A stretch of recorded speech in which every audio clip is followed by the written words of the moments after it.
Halo, bertemu kembali dengan saya Porang Sultan Medan. Pada video kali ini kita akan mereview tanaman porang saya yang di lahan lebih kurang 1000 meter persegi. 1000 meter persegi. Nah, ini yang menelan biaya yang pernah saya ulas di YouTube sebesar berapa ya? 25 juta kemarin ya. Saya lupa nih kebanyakan lahan porang. Nah, pada video kali ini kita akan mereview ini. Nah, ini tanaman porang saya. Nah, sekarang seperti ini. Nah, ini pertumbuhannya. Nah, ini usia 3 bulan. Usia 3 bulan. Nah, ini dari bibit katak super. Nah, dari bibit katak super seperti ini ya. Nah, dari bibit katak super seperti ini. Nah, ini batangnya sebesar ini. Nah, ini kataknya pun sudah seperti ini. Nah, ini besar nih kataknya. Jempol saya kalah besarnya. Nah, kuku jempol saya kalah. Nah, ini saya udah dapat 4 buah katak ya, 4 buah katak. Nah, yang paling kecil yang saya tanam kataknya sebesar inilah, paling kecil. Nah, ini saya bibit aja udah pulang modal. Jadi tanamannya sebesar ini. Nah, ini target kita ini harus di atas 1 kilo ya. Kalau yang sebesar ini di atas 1 kilo, mungkin ini tembus 2 kiloan ini, khusus pohon satu ini ya. Nah, ini, nah itu besar-besar. Nah, jadi kalau tanaman porang itu di MDPL rendah, ini kan MDPL-nya MDPL 12. Ini saya di tanah sawah ini persawahan. Nah, kalau kita MDPL rendah pakai Paranet itu porang cukup bagus. Dia tidak terjadi etiolasi. Ya, etiolasi itu tanaman porang yang kurang matahari. Gitu. Jadi kurus. Nah, kalau tanaman saya ini boleh dibilang nggak etiolasi. Karena apa? Karena posisi tanaman porang saya ini daunnya lebar-lebar. Nah, itu daunnya lebar-lebar. Nah, ini kena matahari ini cenderung lambat ya.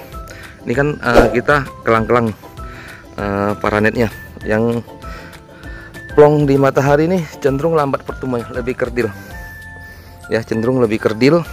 Tapi kalau kita yang pas di bawah paranet itu cukup lumayan luar biasa subur.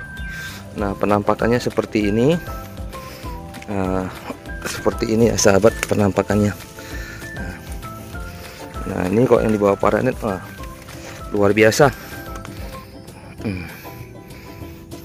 Nah, ini luar biasa pertumbuhannya. Nah, batangnya aja, jempol saya aja kalah. Jempol saya kalah. Nah, ini tunas regenerasi ketiga. Ini yang pertama. Nah, yang pertama ini sudah ada katak. Cuman ini kataknya sepertinya dimakan ulat ini. Dimakan ulat ini. Waduh, sayang. Nah, ini lumayan besar kataknya.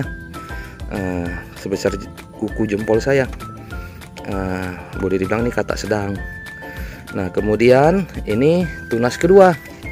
Nah, ini tunas kedua, kataknya lumayan besar. Nah, ini tunas kedua, kataknya lumayan besar. Nah, hampir 2 kalinya jempol ke saya. 2 kalinya, 3 kalinya pun. Nah, 3 kalinya kuku jempol saya. Nah, seperti ini.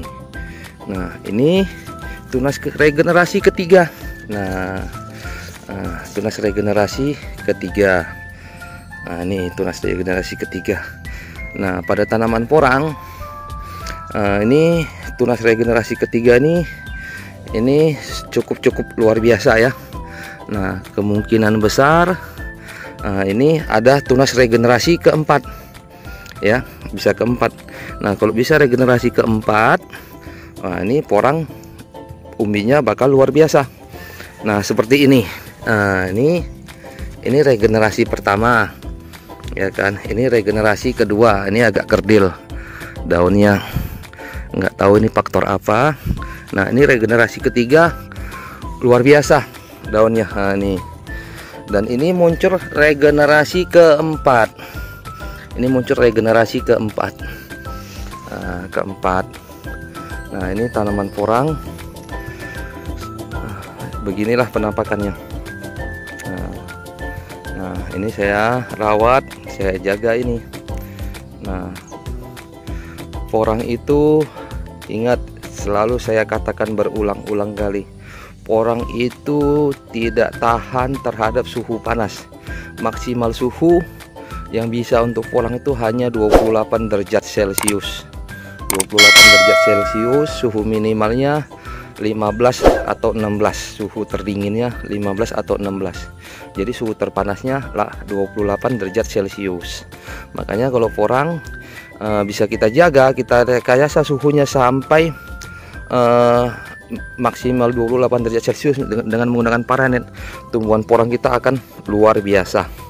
Ya, luar biasa seperti ini. Nah, ini kataknya. Nah, ini kataknya pun besar. Nah, ini besar-besar.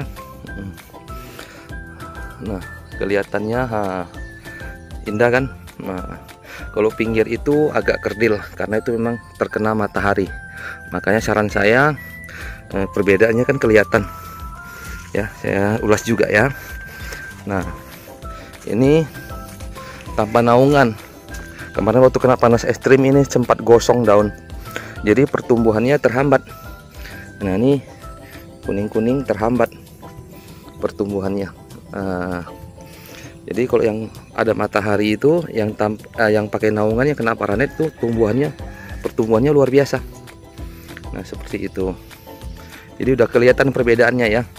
Nah, ini tanpa naungan, padahal hanya kena cuaca siang hari aja loh. Siang hari bolong aja loh. Kalau sore dan pagi dan sore itu udah tertentu paranet. Hanya siang, mungkin sekitar pukul 11 lah, sampai pukul 2 siang baru kena panas. Itu pun nggak tahan tanaman porang. Padahal baru 3 jam. Baru 3 jam terkena. Nah, tetapi kalau yang di bawah naungan, pertumbuhannya luar biasa. Nah, ini regenerasi keempatnya nih. Waduh, luar biasa ya sahabat porang ya. Nah, ini generasi pertama ya kan. Generasi kedua agak terhambat karena kemarin kena panas ekstrim. Nah, ini regenerasi ketiga. Nah, ini keempat. Nah, keempat ini cukup normal. Nah, ini regenerasi keempat ya, cukup normal ya. Ya, demikian sahabat porang, semoga video ini bermanfaat. Jangan lupa subscribe, like, comment, and share. Terima kasih.